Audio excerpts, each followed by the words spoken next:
Joseph Kabila a gardé le cap rescrit constitutionnel de la situation du Congo depuis sa prise de fonction jusqu'à ce jour.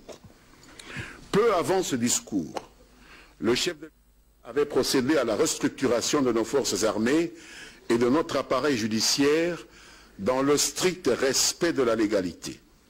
Là aussi que des commentaires entendus ci et là, notamment dans certains médias globaux, qui semblent avoir fini par croire qu'ils partagent les compétences régaliennes des institutions congolaises au point de vilipender systématiquement les choix annoncés en la circonstance ou de spéculer sur le bien fondé des nominations intervenues dans ces deux secteurs vitaux de la nation.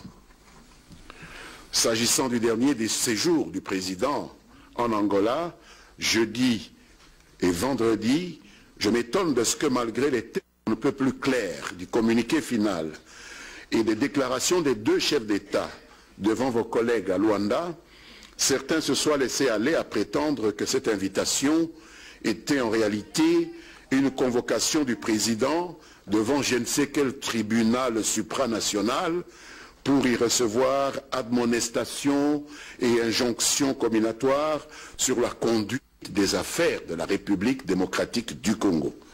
Totalement insensé. Plus ridicule, d'autres ont carrément annoncé sur les réseaux sociaux la séquestration de notre délégation en attendant des ordres de certaines puissances occidentales. Pourtant, sans aucune ambiguïté, avant d'aborder les questions sécuritaires, de défense, de coopération économique, bilatérale et de développement, le président angolais avait tenu à réaffirmer le principe de non-interférence dans les affaires intérieures de la République démocratique du Congo, se limitant à féliciter son homologue congolais pour le brio avec lequel il conduisait le processus politique dans son pays et à souligner les grands progrès ainsi que les avancées spectaculaires du dit processus. Un hasard du calendrier a fait qu'au moment où nous nous trouvions avec le président à Luanda, le Congrès américain adoptait à Washington DC un projet de loi durcissant les sanctions à infliger à quiconque serait impliqué dans les interférences extérieures dans le processus électoral des États-Unis d'Amérique, en réaction à des allégations d'interférence de la Russie dont vous avez entendu parler dans les dernières élections américaines. Cette information, mesdames et messieurs de la presse, mérite d'être méditée par les Congolais et surtout par vous, hommes et femmes de la presse. La question est de savoir si la souveraineté en matière des élections que nous revendiquons et que défend le président Kabila ne serait bon que pour certains et pas un principe universel à tous les États.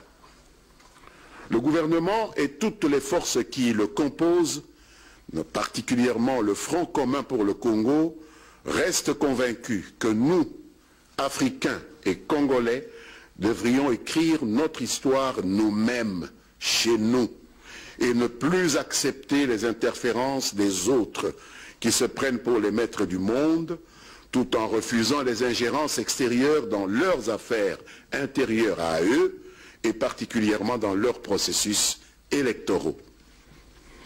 Un quotidien paraissant à Kinshasa a écrit il y a quelques jours que la nomination récente d'un nouvel ambassadeur américain en RDC serait, je vais le citer, un avertissement pour le pouvoir de Kinshasa qui doit lire les signes de temps.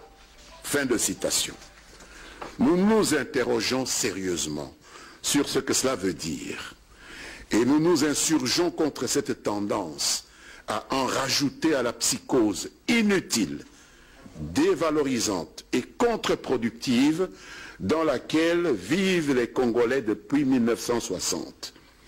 La RDC dispose d'excellents professionnels de médias. J'en vois ici devant moi. Peut-être devraient-ils penser un jour à éditer un manuel à l'usage de leur père ou procéder à un recyclage de ceux qui paraissent ignorer même les procédures élémentaires de nomination d'un ambassadeur pour représenter son pays auprès d'un État tiers.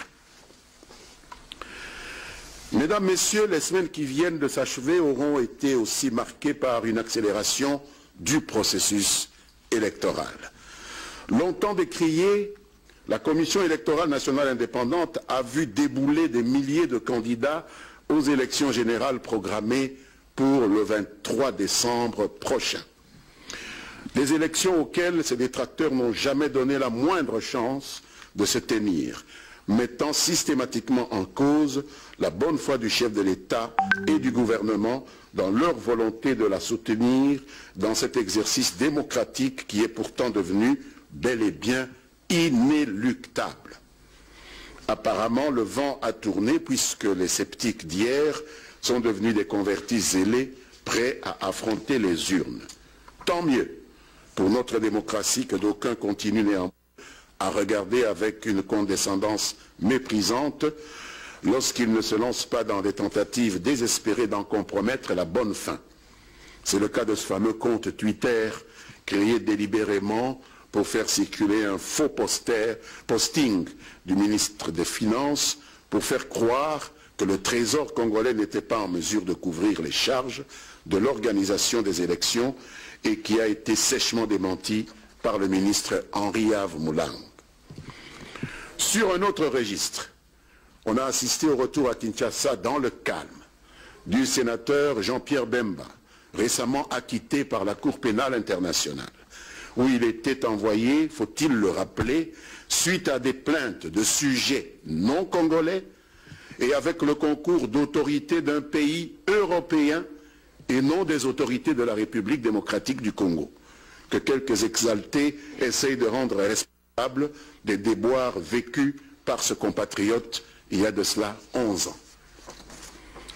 Éclipsé sans doute par ce retour de M. Bemba, un autre acteur politique s'est mis en tête de se lancer à corps perdu dans une fuite en avant pour transformer son engagement non tenu de se présenter à la justice congolaise, de laquelle il avait obtenu une autorisation d'aller se faire soigner à l'étranger, en un pathétique show médiatique autour du dépôt d'une candidature hypothétique à l'élection présidentielle, une candidature pour laquelle des groupes d'influence étrangers, mais aussi nationaux, par exemple la Cinco et ses démembrements, se font des avocats zélés au mépris de la Constitution, tout en s'appuyant sur l'accord du 31 décembre 2016 qui fait du respect de la Constitution le socle de toute sa mise en œuvre.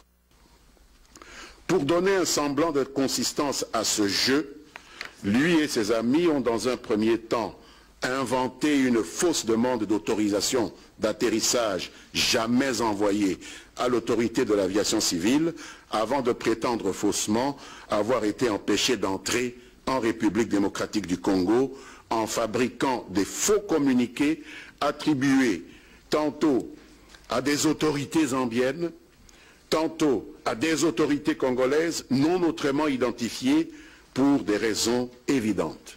Une vraie farce. La vérité est simple. Ce monsieur ne s'est jamais présenté du côté congolais de la frontière à Kasumbalesa, ni vendredi, ni samedi dernier. Il s'est limité à se pavaner en territoire zambien, sans traverser ou même approcher de la ligne de démarcation frontalière, où on l'attendait, pour se présenter à une quelconque autorité congolaise.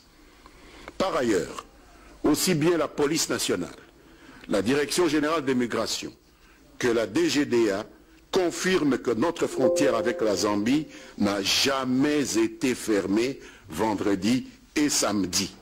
Bien au contraire, vendredi, notre frontière à Kasumbalesa était restée ouverte jusqu'à 19 h, 30 minutes après l'heure normale de fermeture.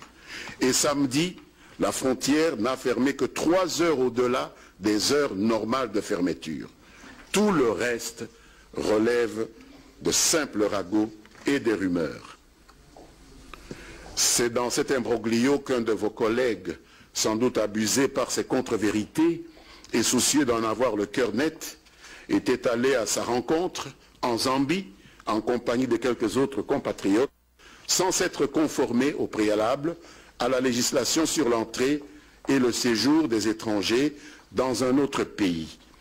Naturellement, ils ont été interpellés par les autorités zambiennes, puis remis dans le cadre des relations de bon voisinage et de coopération aux autorités congolaises qui, estimant que l'incident était de peu de gravité, les ont relaxés après audition sur procès verbal à Lubumbashi. Curieusement, et je vais terminer par là, sur ce chapitre, leur interpellation en Zambie et leur identification par nos services de police, dont c'est un devoir élémentaire, à Lubumbashi, ont valu une volée de bois vert au gouvernement congolais par des activistes politiques qui se sont époumonés à mettre les conséquences de l'imprudence de ce groupe en Zambie sur le compte des services relevant du gouvernement congolais, accusés à tort de les avoir prétendument enlevés. Une attitude et des propos qui n'honorent et ne profitent ni à la consolidation de l'exercice de la démocratie, ni à la crédibilité des lanceurs d'alerte dont tout État de droit a un réel besoin. J'en viens maintenant à la conclusion des consultations que le président Joseph Kabila Kabange, autorité morale du Front commun pour le Congo, a menées pour dégager un nom de l'oiseau rare qui va représenter notre famille politique à l'élection présidentielle et derrière lequel nous allons tous nous aligner et que nous sommes en train de conduire maintenant même à la Commission électorale nationale indépendante.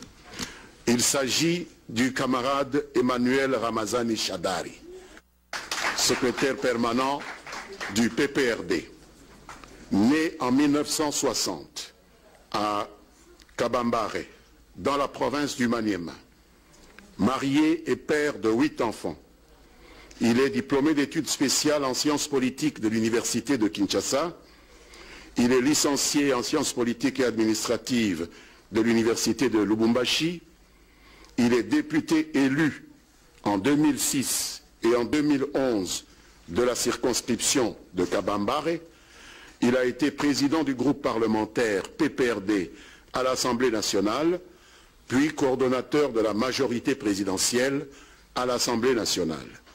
Ensuite, vice-premier ministre, ministre de l'Intérieur et de la Sécurité, secrétaire général adjoint, puis actuellement secrétaire permanent du PPRD. Monsieur Emmanuel Ramazani Shadari, notre candidat, est catholique pratiquant. Maintenant, vous me permettrez de ne pas déférer à notre pratique habituelle de jeu de questions et de réponses, parce que je me dois à mon devoir de membre discipliné du Front commun pour le Congo d'aller accompagner M. Emmanuel Shadari à la Commission électorale nationale indépendante où on va clôturer la réception des dossiers. Je vous remercie. Donc vous avez suivi en direct Lambert Mende au Malanga. La fumée blanche est finalement sortie. La fumée blanche s'est finalement filtrée.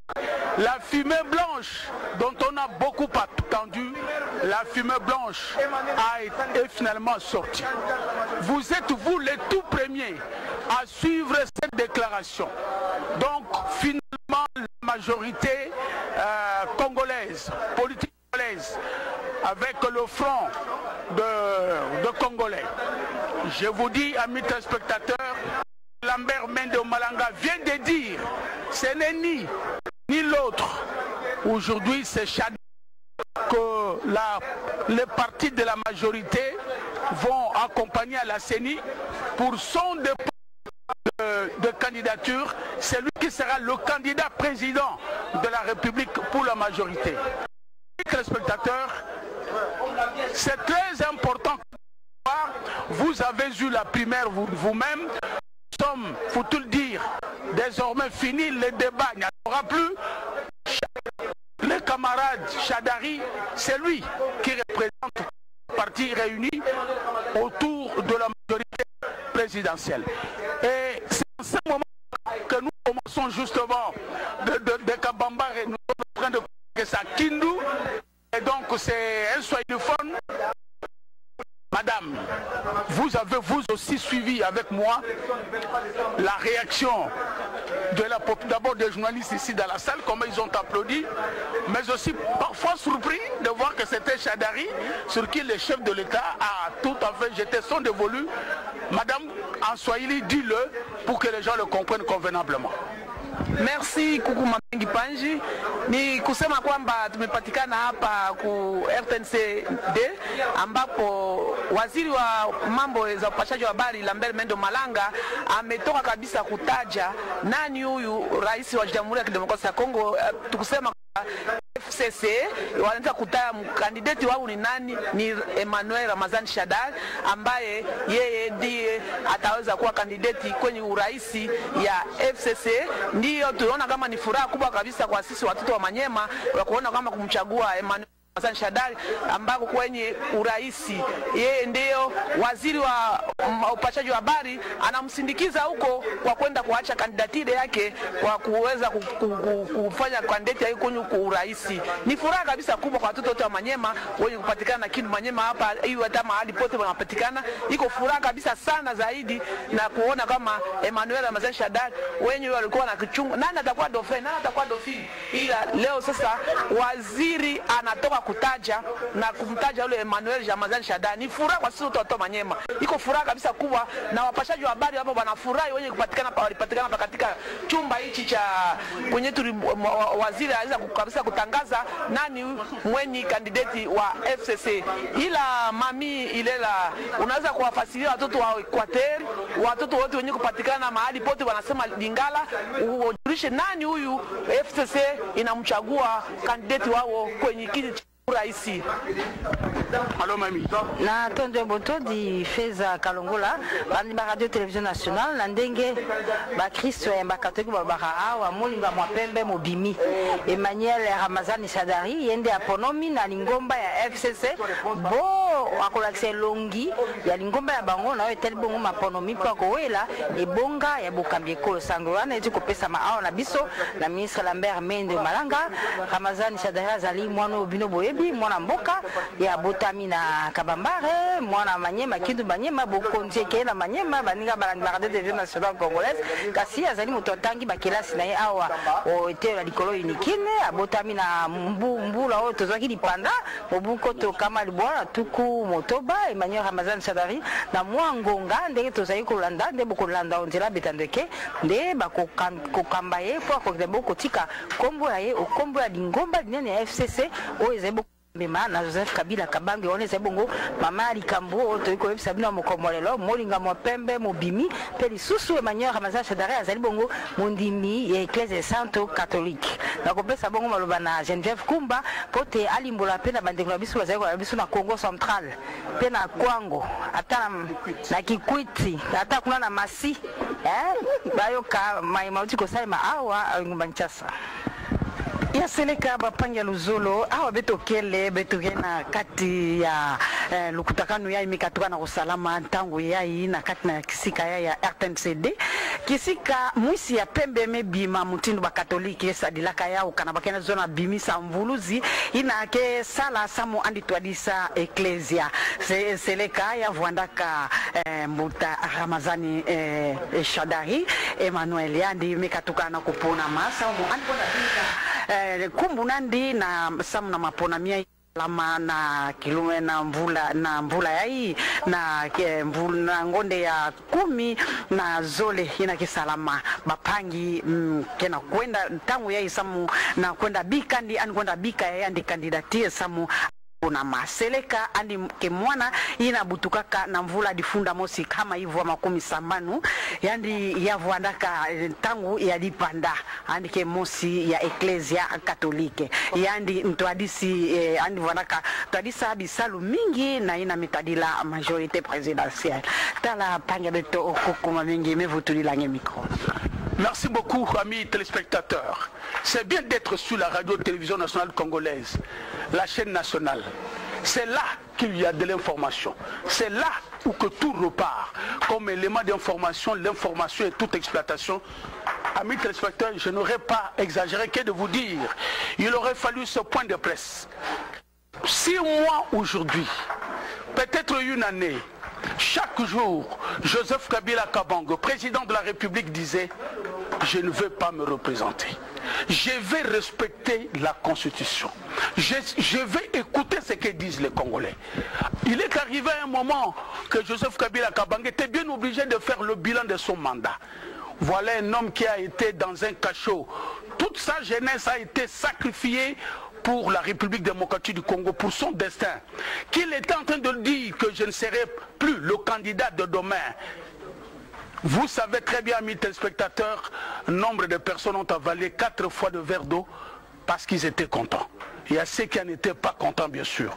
C'est vrai qu'autour de Joseph Kabila Kabange, c'est tissé, c'est que la radio-télévision nationale congolaise appelle déjà la majorité silencieuse, les hommes qui voient du bien, les hommes qui apprécient le travail fait par le chef de l'État, Joseph Kabila Kabange. La façon dont il a dû travailler avec tous les opposants, ceux-là même qui étaient prêts à le tuer, ceux-là même qui étaient en train de le faire de coups d'État.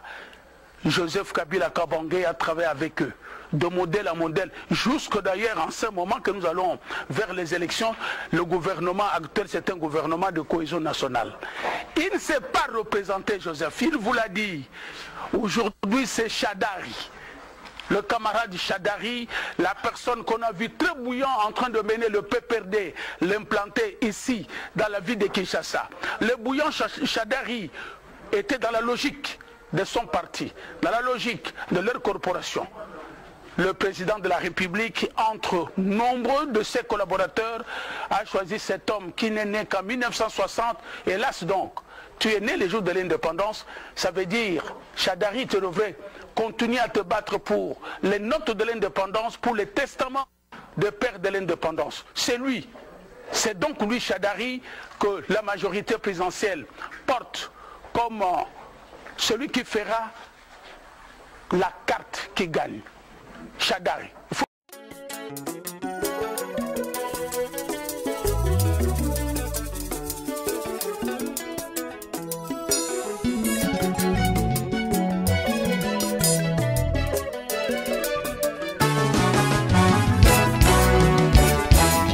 Yoka toli yoka, yoka ndeko yoka, awozwi mokano ya kobala, kibala yeloka kosakana te, inga mwasi na yo, banga mobali na yo, ozala na vie de prière, wana libale koumela, swaswe ya ndako na yo, mobali azali bebe, mwasi nde bebe yu, mobali azali moninga na yo.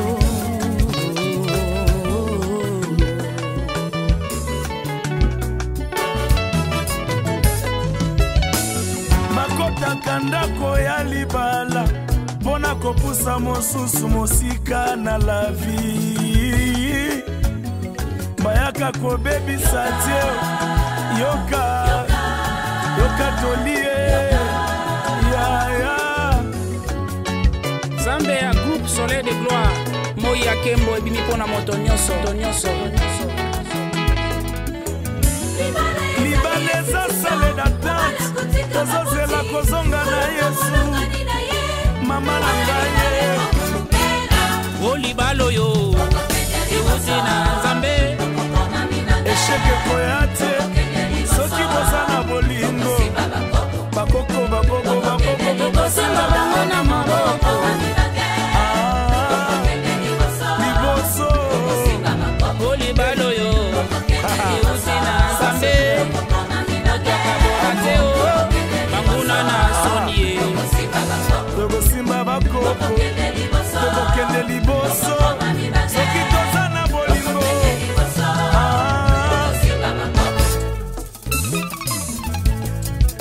Oyebi te makambo ekomi awa me baboyi te, me balobi il faut divorce, me nayebi te sikoyo biso tokoloba nini. Me mo teke soki tolobi wi tobuki bainstitution ya Nzambe ezalaki mwasi na mobali jambe bakoki kosala divorce, soki biso tokei kuna tokoloba